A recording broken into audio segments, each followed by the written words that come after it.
Hey everybody, welcome back to the channel. Hope you're having a lovely Wednesday so far. Now, we've got Guardian here for review. Now, a lot of you have seen like the footage of like the 3-star version. And obviously, part of this content creator beta, we do get access to a 6-star version at rank 3. But one thing I really want to point out is I don't know if it really gets a full representation of anybody in the game reaching a 6-star rank 3 at 200 signature.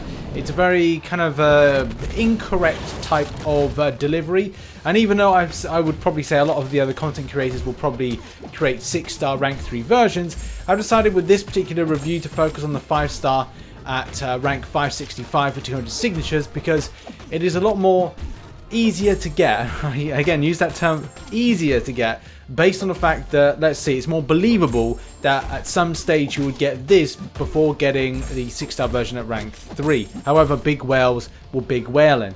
Either way, Guardian, what are my thoughts?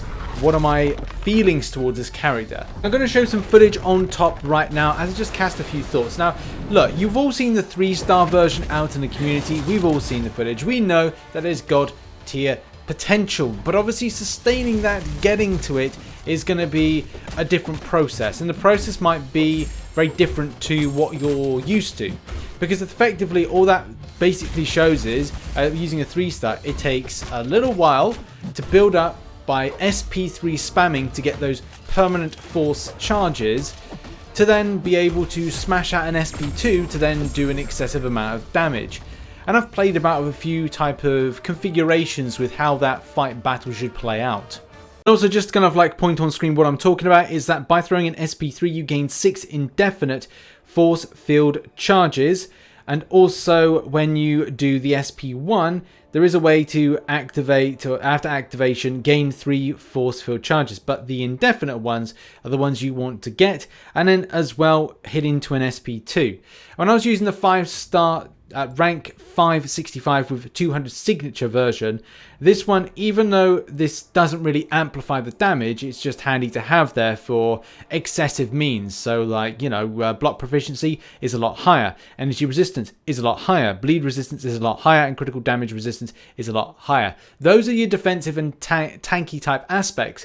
So basically you could have this champion unawakened, but obviously I wanted to maximize the extent of potential that this champion could get.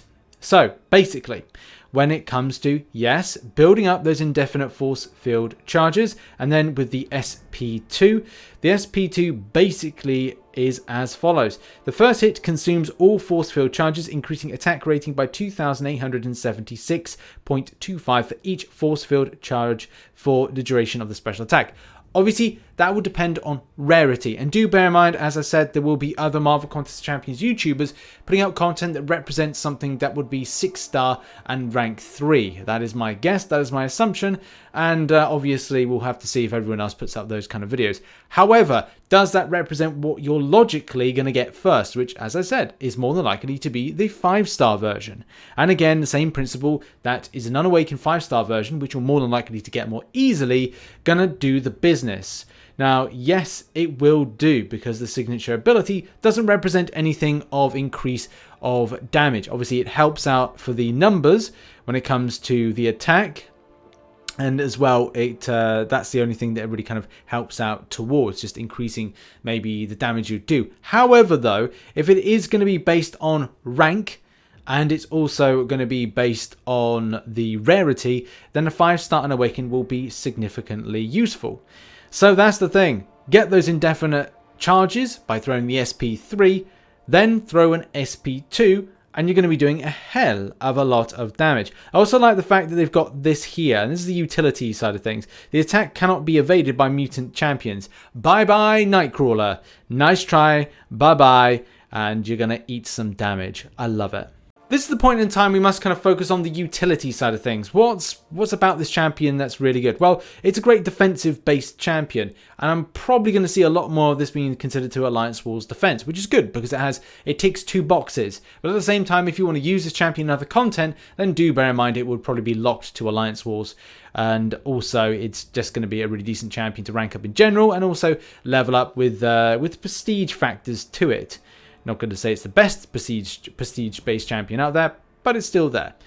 Non-suicide mastery usage, yes. Going to be better with suicide masteries, Possibly. Good counter to the likes of Havoc, yes, of course it is. And obviously getting that armor up buff is going to be helpful in different areas. Not to mention the fact, handy against those that are mutants. So yeah, that's good. On the force field, consume one force field charge to block unblockable specials attacks against mutants. I think that's handy against champions like, I think Mr. Sinister has something built into him down the line. But there are also a few others as well that do unblockable. I'm sure the future will probably have some others as well. Also, it says here that on the 4th hit, inflicting a power drain, removing 20% of the opponent's current power. So there's a bit of power control. Not excessive amounts, but it's still there.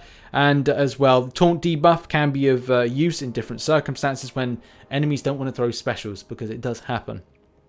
Also, and the final thing is that the attack cannot be evaded by mutant champions on throwing the SP2. Very handy against the likes of Nightcrawler and many other champions that are mutant class that have evade-based abilities, which, you know, haha, screw them. And this was a fun champion, I must admit. There's a lot of other elements to it. The shock damage is pretty nice as well.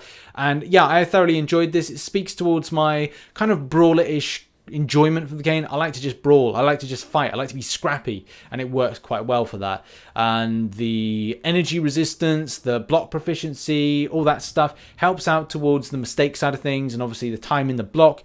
So yeah, big thumbs up for Guardian, but as I said, it is more realistic that you're going to get the 5-star version and Unawakened, 565 and Unawakened version of Guardian. And yeah, it seems to be a good fit. As I said, the signature ability only seems to benefit a lot of the defensive based properties like block proficiency, energy resistance, bleed resistance, and critical damage resistance. So that could be handy for a lot of things. Will you take this champion on a bleed based path like Caltrops? Maybe. And critical damage rate resistance is handy as well, so you're going to withstand a lot of damage.